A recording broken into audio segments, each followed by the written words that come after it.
এরা তাগুত, কোরআন তৈরি, এদের সাথে কোনো সম্পর্ক থাকতে পারে না।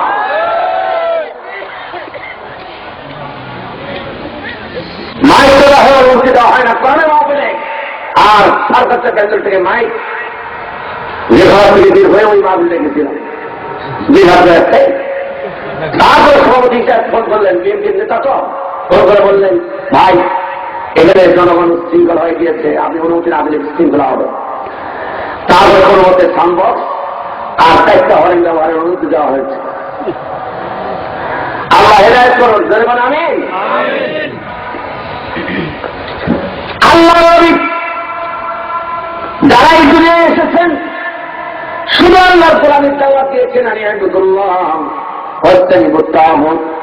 গোলামি করো আল্লাহর, আর তাগুতকে বর্জন করো। কথা বলেন ঠিক না ভাই? ঠিক। আমার ভাইরা, এই দাওয়াতের কথা হযরত ইব্রাহিম পর্যন্ত সীমাবদ্ধ ছিল না নবী মুহাম্মদ সাল্লাল্লাহু আলাইহি ওয়াসাল্লাম পর্যন্ত প্রচলিত ছিল? নবী মুহাম্মদ আরবী সাল্লাল্লাহু আলাইহি ওয়াসাল্লাম যখন জাহিলি সমাজ আজকে থেকে 1400 বছর আগে দুনিয়ায় আসছিলেন, আসার পরও তারও দাওয়াতের একটাই লক্ষ্য ছিল, আনি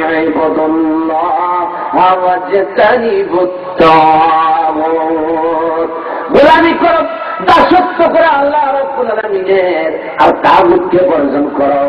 আপনারা অবশ্যই পরিষ্কার করে জানেন নবীজি ওই সময় যে সময় গোলামির দাওয়াত দিচ্ছেন, নবী মুহাম্মদ আরবী যে সময় আল্লাহ পাকের গোলামি করার দাওয়াত দিচ্ছেন, ওই সময় তাগুতের পতাকা নিয়ে দাঁড়াইছিল আবু জাহেল অথবা সাহেবা মুগিরার গোষ্ঠীরা। কথা বলেন ঠিক কিনা? তারপরে নবীজি দাওয়াতের মাধ্যমে পরিষ্কার করে বুঝালেন, আলী আবুদুল্লাহ জীবনের প্রতিটি ক্ষেত্রে গোলামি হবে আল্লাহ, আর তাগুতকে বর্জন করতে হবে। ভাইরা আমার, এবার আসেন, নবীজি এই দাওয়াত দিচ্ছেন, মানুষের হাতে ধরে পায়ে ধরে, মানুষের দ্বারে দ্বারে উপনীত হয়ে মানুষকে দাওয়াত দিচ্ছেন। আর আবু জাহেল বা সাহেবা তার চালা চামন দ্বারা পদে পদে বাধার সৃষ্টি হচ্ছে। তারা বলেন ঠিক নামে ঠিক? আপনারা বলেন আল্লাহ পাকের গোলামির দাওয়াত, আল্লাহ পাকের ইবাদত করার দাওয়াত নবীর জামানায় দিতে গিয়া শুধু নবীজি বাধার মুখোমুখি হয়েছিলেন, আর এখন বাধা আসে না। ব্যাপারটা কি এরকম? এরকম বোঝেন নাই? নবীজিকে শুধু দাওয়াতের পথে বাধা দিয়েছে, আর এখন দাওয়াতের পথে বাধা দেওয়া হয় না। হয় কিনা? সেরকম হয় কিনা? তাহলে নবীজির জামানায় যারা নবীজির দাওয়াতের পথে প্রতিবন্ধকতা সৃষ্টি করলো তাদের নাম হলো আবু জাহেল অথবা সাহেবা, আর এখন যারা দাওয়াতের পথে প্রতিবন্ধকতা সৃষ্টি করে তাদের নাম কি হবে? এখন কিনা বলেন? যেরকম একই কিনা?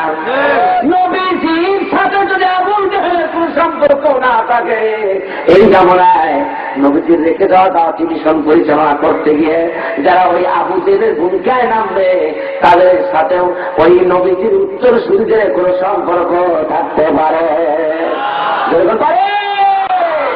এই জন্য আগামীতে স্লোগান তুলতে হবে আমাদের। আমরা থাকবো সেই দিকে যেদিকে থাকবে কোরআন।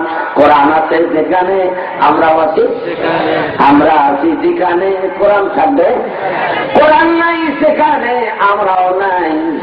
কথা বলেন তো ঠিক না বেঠিক? বাবাজি যদি তাই হয়ে থাকে, আগামীতে সেন্টারে যাওয়ার সময় শপথ নিবেন কোরআনের পক্ষ শক্তি কারা, বাছাই করে তার পেপারটা গুণের শুনবে, বুঝে শুনে দেখে হাতে নিয়ে ওই জায়গার মধ্যে। কথা বলেন, মানুষ যদি তার ইমানের চূড়ান্ত পরীক্ষা দেখাইতে চায়, তার ইমানের চূড়ান্ত পরীক্ষার বাস্তব নমুনা হল তাওহীদের পক্ষে বেল হতে পারে সিলমারা। কথা বলেন ঠিক আছে? আল্লাহ কিয়ামতের দিন দেখবেন নামাজি তুমি নামাজ পড়েছিলে কিনা। যখন দেখবেন যে নামাজ পড়ে নাই, তখন দেখবেন যে এর জীবনে কি নেক আমল আছে তাও দেখো। যখন নেক আমলও খুঁজে পাওয়া যাবে না, তখন আল্লাহ তাআলা বলবেন ফেরেশতারা এর নৈতিক সমর্থনটা কোন দিকে ছিল তাও খুঁজে দেখো। যখন তার নৈতিক সমর্থনটা কোরআনওয়ালাদের পক্ষে ছিল, আল্লাহ তাআলা বললেন যেহেতু আমার কোরআনওয়ালাদেরকে ভালোবেসেছে, সাপোর্ট দিয়েছে, কোরআনওয়ালাদেরকে সমর্থন দিয়েছে, সুতরাং এই কাজে আমি আল্লাহ আমার বড় ইচ্ছা হয় তাকে মাফ করে জান্নাতে পাঠায় দেই। আরো জোরে কোন সুবহানাল্লাহ, আরো জোরে কোন না সুবহানাল্লাহ। আমার বাবাজিরা রে, নবীজি মানুষের হাতে ধরে পায়ে ধরে এইভাবে বোঝাইতে বোঝাইতে বোঝাইতে মক্কায় 13 বছর বোঝাইলেন। কিন্তু বলেন তো, নবীজি মক্কার মধ্যে 13 বছরই বোঝানোর দায়িত্ব পালন করতে গিয়ে সফল হয়েছিলেন? সফল হয়েছিলেন? অবশ্যই সফল হতে পারেন নাই। কারণ ওই সমাজের নেতৃত্ব ছিল আবু জাহেল উতবা সাহেবের হাতে, নবীর হাতে কিন্তু সমাজের নেতৃত্ব ছিল। কথা বলেন ঠিক কিনা? ইসলামের সুফল যদি কেউ পেতে চায়, কোন জাতি যদি পেতে চায়, তাহলে তার দায়িত্ব হল ইসলামটাকে মাকসাদে মানজুলের মধ্যে প্রতিষ্ঠিত করা। মাকসাদে মানজুল হল রাষ্ট্র ক্ষমতা। কথা বলেন ঠিক না বেঠিক? ডক্টর ইকবাল বলছেন, ও মুসলিম সেনানীরা, একামতের দিন কায়েমের অতন্দ্র প্রহরীরা, তোমরা তোমাদের একামতের দিনের মিশন পরিচালনা করতে গিয়া মাকসাদে মানজিলের দিকে তাকায় থাকো। তার মানে কি? একামতের দিনের পক্ষে আন্দোলন করতে হবে, আর আমাদের জোরে সোরে কাজ চালায় যেতে হবে, জোরে সোরে কাজ চালাইতে হবে। ইকবাল বললেন, কাজ করতে গিয়া দৌড়াও দৌড়াও, একামতের দিনকে ওই রাষ্ট্রীয় ক্ষমতায় বসানোর জন্য আন্দোলন করতে থাকো। যদি তোমার পায়ের শক্তি কমে যায়, হামাগুড়ি দিয়ে একামতের দিনের আন্দোলন করো। আল্লাহু আকবার বলেন। কত বড় কঠিন দায়িত্ব। আল্লামা ইকবাল বললেন, হানাগুড়ি দিতে গিয়ে যদি তোমার পায়ের ক্ষমতা কমে যায়, তাহলে হাতের উপরে ভর দিয়ে এইভাবে তুমি উপর হয়ে একামতের দিনের আন্দোলন করতে থাকো। সুবহানাল্লাহ বলেন। আর তোমার মাকসাদে মানজিলের দিকে এইভাবে তুমি দৌড়াইতে থাকো। আমরা ইসলামের সৈনিক, ইসলামের প্রতি চলবো, তাগুতের কাছে মস্তক অবনত করবো না। কথা বলেন ঠিক কিনা? এই আন্দোলন করে দিতে হবে, যদি হাতের উপরে ভর দিয়ে আমাদেরকে আগাইতে হয়। কথা বলেন ঠিক না ঠিক?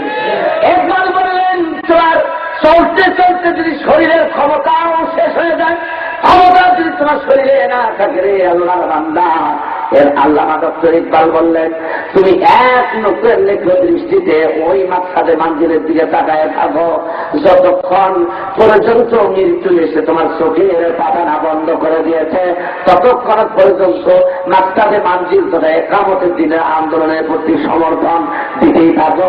চিৎকার মেরে আমাকে বলেন না সুবহানাল্লাহ।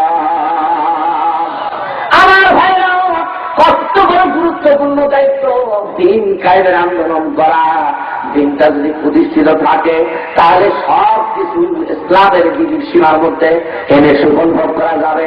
আর দিন যদি প্রতিষ্ঠিত না থাকে, তাহলে পর্দা বলেন, নামাজ রোজা বলেন, হজ যাকাত বলেন, যত নেক আমল করেন না কেন, নেক আমল যতগুলো করেন না কেন, এগুলো দিয়ে আপনি জান্নাতের প্রান্ত সীমায় যেতে পারবেন না। কথা বলেন ঠিক কিনা? আমার ভাইরা, আমার বাবাজিরা, আর যদি একটা ভাই উঠছে, আল্লাহর কসম আমি মুসাফির মানুষ, আমি মজলুম মানুষ, মজলুমে তো আল্লাহ দরবারে কবুল হয় কিনা?